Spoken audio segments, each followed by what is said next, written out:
गायत्री इस वक्त हमारी सहयोगी हमारे साथ जुड़ चुकी है। गायत्री, जिस तरीके का अंदेशा यहां पर जताया जा रहा था कि बड़ा झटका लग सकता है, वही हुआ। अब 17 तारीख को कोर्ट में पेश होना होगा अरविंद केजरीवाल को। बिल्कुल, देखिए अरविंद केजरीवाल के लिए बहुत बड़ा झटका है क्योंकि उनको 17 तारीख को फिजिकली पेश होना होगा, यहां पर अदालत पहुंचना होगा, उनको अदालत में पेश होने का आदेश दिया गया है। एसीएमएम दिव्या मल्होत्रा ने बड़ा फैसला सुनाया है। अरविंद केजरीवाल को लेकर जो ईडी की तरफ से याचिका दाखिल की गई थी उस पर यह बहुत बड़ा फैसला है, यानी अरविंद केजरीवाल को अदालत में पेश होने का आदेश दिया गया है। हमारे साथ हमारे वरिष्ठ सहयोगी अखिलेश राय लगातार कोर्ट रूम में मौजूद है। अखिलेश, ये कितना बड़ा झटका है, क्योंकि आप कह रहे थे कि ईडी ने वो तमाम ग्राउंड्स भी रखे थे कि आखिर क्यों उनको समन की तामील करनी चाहिए। बिल्कुल उसी ग्राउंड को देखते हुए कोर्ट ने यह माना कि इनको पेश होना जरूरी है, इनसे ये जानना जरूरी है कि आखिर किसी जांच में सहयोग क्यों नहीं कर रहे हैं, और इसीलिए कोर्ट ने 17 फरवरी को समन जारी करके उनको फिजिकली पेश होने को कहा है। और अरविंद केजरीवाल को अब कोर्ट के आदेश के बाद 17 तारीख को पेश होना होगा, बशर्ते उनके पास कुछ लीगल रेमेडीज हैं कि वो ऊपरी अदालत में जाकर इस फैसले को चैलेंज कर सके।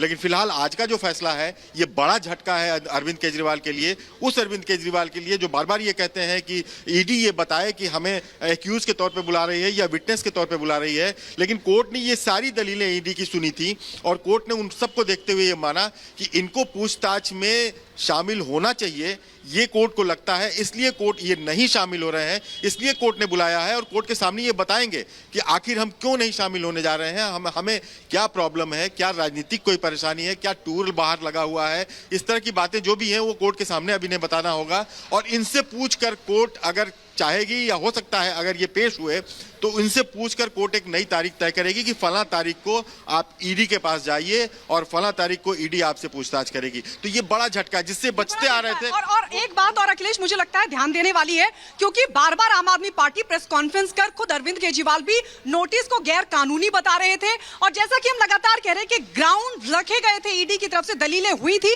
जिसमें ये बात हम आपके पास वापस लौटेंगे, अखिलेश से और जानकारियां लेंगे। लेकिन बीजेपी के प्रवक्ता हमारे साथ जुड़ गए शहजाद पूनावाला। शहजाद, जिस तरह से अरविंद केजरीवाल समन से बचते आए थे, लेकिन अब कोर्ट ने कह दिया है कि 17 तारीख को आपको पेश होना होगा, तो अब मुश्किल कब नहीं होने वाली अरविंद केजरीवाल की?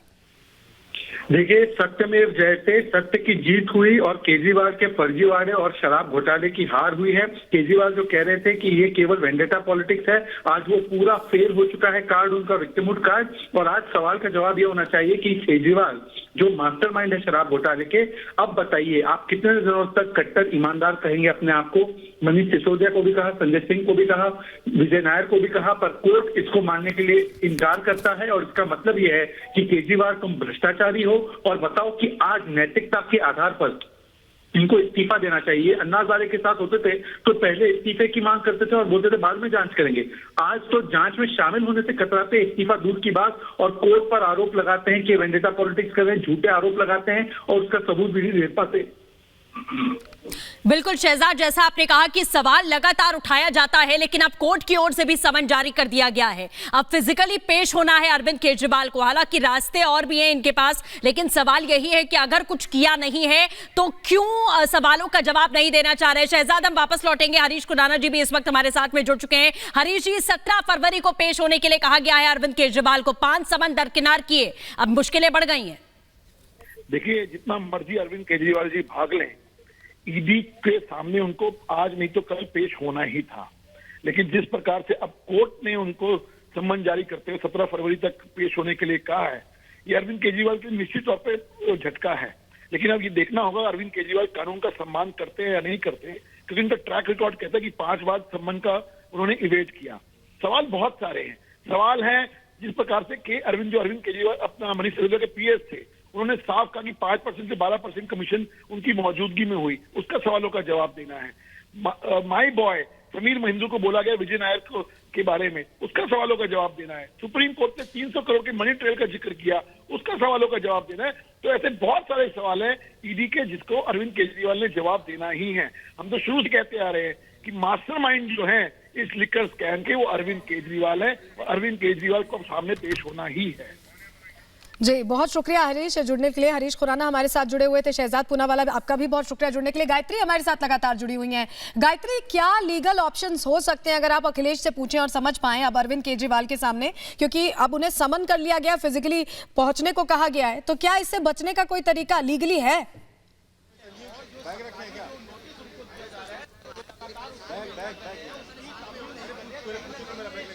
बिल्कुल बिल्कुल सलोनी, देखिए मैं सबसे पहले एक बात का जरूर जिक्र करना चाहूंगी। ये झटका इसलिए भी है क्योंकि एक मुख्यमंत्री को फिजिकली अदालत में पेश होने का आदेश कोर्ट की तरफ से दिया गया है। हालांकि जैसे कि हम कह रहे हैं कि आपने भी जिक्र किया कि रेमेडीज हैं उनके पास, लीगल रेमेडीज वो ले सकते हैं, वो हाई कोर्ट का रुख कर सकते हैं, वो सुप्रीम कोर्ट जा सकते हैं, और ये रास्ते उनके पास बचे हुए हैं। अखिलेश हमारे साथ जुड़ गए हैं।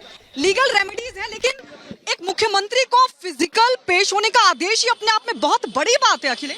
बिल्कुल, एक बहुत एम्बेरसमेंट की बात है। और अगर ये ईडी की जो नोटिस थी उस पर अगर ये पूछताछ के लिए पहुंच जाते तो शायद ये दिन ना आता, लेकिन ईडी ने 5 लगातार ये अयोध्या में प्रारंभ हुआ है। जो अयोध्या को पहले छूना नहीं चाहते थे, आज अयोध्या इंटरनेशनल एयरपोर्ट देने वाला देश का एक प्रमुख राज्य और देश के 4 इंटरनेशनल एयरपोर्ट के साथ उत्तर प्रदेश अपने 9 एयरपोर्ट को क्रियाशील कर चुका है और 10 और को हम क्रियाशील करने जा रहे हैं बहुत सी। अयोध्या में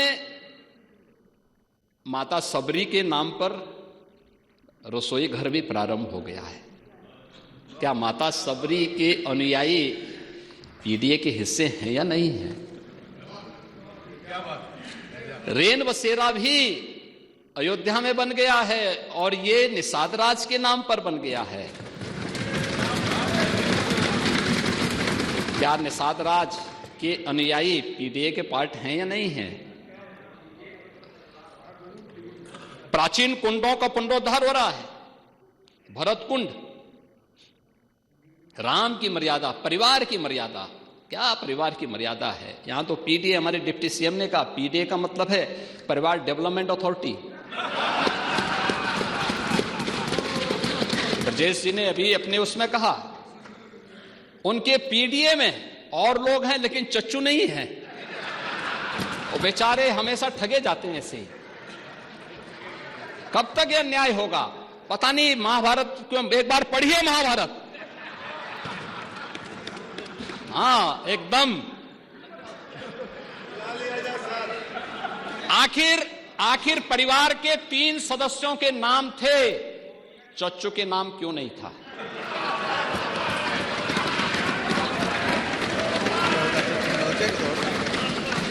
अरे उनका भी नाम देते, वरिष्ठ नेता थे। बेचारा रगड़ते रगड़ते अपने को जो है पीडीए में है ही नहीं। इसीलिए कह रहे हैं ना कि उन्होंने चाचू को ही भुला गए परिवार के, यानी इस प्रकार से उन्होंने विस्मृत कर दिया कि साइड लाइन में थे ही नहीं, कैमरे के फोकस में नहीं थे, अब रेड कारपेट पे नहीं चल पाए। इसीलिए हम कह रहे हैं ना कि चच्चू को ही भूल गए और बेचारे चच्चू देखते रह जा रहे हैं कि ठगे गए एक बार फिर। अब ये तो अगर प्रभु राम को ये लोग मानते तो चच्चू के साथ अन्याय नहीं करते। रामायण से सीखते, रामायण में सीखते, या फिर कम से कम महाभारत से ही सीख जाइए। और आप तो वैसे भी कभी कभी आपके बयान आते रहते हैं, लेकिन आप फिर भी बोलते हैं। आप आस्था के बारे में जरूर बोलते हैं। आप देखो अध्यक्ष महोदय, एक महोदय कैमरे में क्यों नहीं थे? कैमरे के फोकस से बाहर क्यों थे? साइडलाइन क्यों थे? उसको माननीय नेता प्रतिपक्ष प्लीज, आप जब बोल रहे थे कोई भी नहीं बोला ना, आपसे रिक्वेस्ट है प्लीज बीच में। महोदय, आज अयोध्या की पौराणिकता के साथ साथ वैदिक रामायण सिटी के रूप में तो अयोध्या का विकास हो ही रहा है, लेकिन भौतिक विकास की एक भव्य और दिव्य अयोध्या हम सबको